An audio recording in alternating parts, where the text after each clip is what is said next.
আসসালামু আলাইকুম সবাইকে। আহ বাসন্তীর জাল পড়া ছবি নিয়ে আমি অনেকদিন আগে একটা কথা বলছিলাম।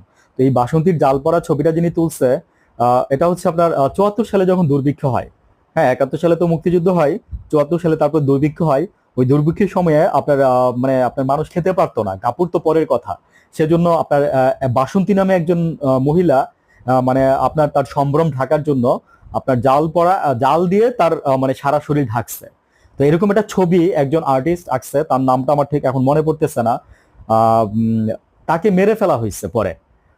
আপনার শান্তিরক্ষী বাহিনী তাকে মেরে ফেলছে, হ্যাঁ, এই ছবিটা তোলার কারণে বা এই ছবিটা করার কারণে। তো এখন আমার কথা হচ্ছে যে স্বাধীনতাটা হওয়াটাই মানে আসলে আমাদের জন্য মানে ভুল ছিল।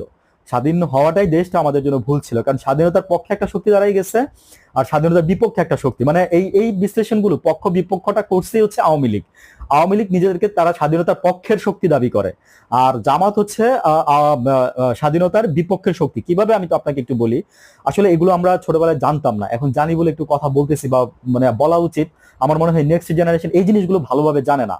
তো তাদের জন্য আমি বলতেছি যে পক্ষ বিপক্ষ শক্তিটা কিভাবে দাঁড়ালো।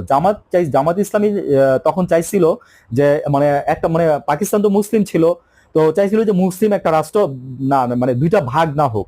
হ্যাঁ, মানে ওরা এই সেন্সে চাইছে।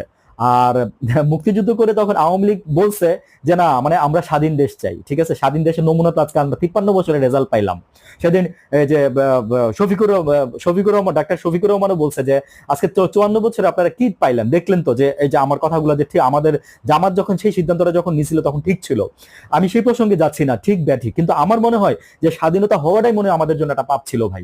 বুঝছেন কেন স্বাধীন হয়েছে দেশ, কেন স্বাধীন হয়েছিল? স্বাধীনতা যে লক্ষ্য হয়েছিল সেই লক্ষ্য কি আজকে পর্যন্ত 54 বছরে অর্জন হয়েছে? না, সেটা সুফল আমরা ভোগ করতে পারছি?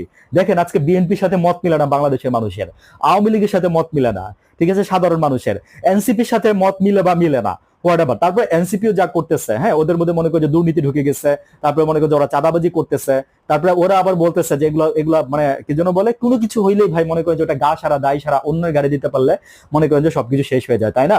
আমি এনসিপি কে উদ্দেশ্য করে কথাগুলো বললাম। তো আমার কথা হচ্ছে যে আসলে স্বাধীনতার পক্ষের বিপক্ষে শক্তি কিছুই না। হ্যাঁ, স্বাধীনতা হয়েছে, সেটাও ভালো হয়েছে, খুব ভালো হয়েছে, আমরা একটা স্বাধীন দেশ পাইছি। কিন্তু আমরা মানুষ খারাপ, আমরা খারাপ বলে আজকে এই স্বাধীনতার মূল্যায়ন আমরা যথাযথভাবে করতে পারি নাই। ঠিক আছে, এটা আমাদের ব্যর্থতা, এটা আমার স্বাধীনতার ব্যর্থতা না, এটা কোনো দলের ব্যর্থতা না। ঠিক আছে, এটা কোনো শক্তি বিপক্ষে শক্তি ব্যর্থতা না। আমরা বাংলাদেশের মানুষ সবচেয়ে বেশি খারাপ।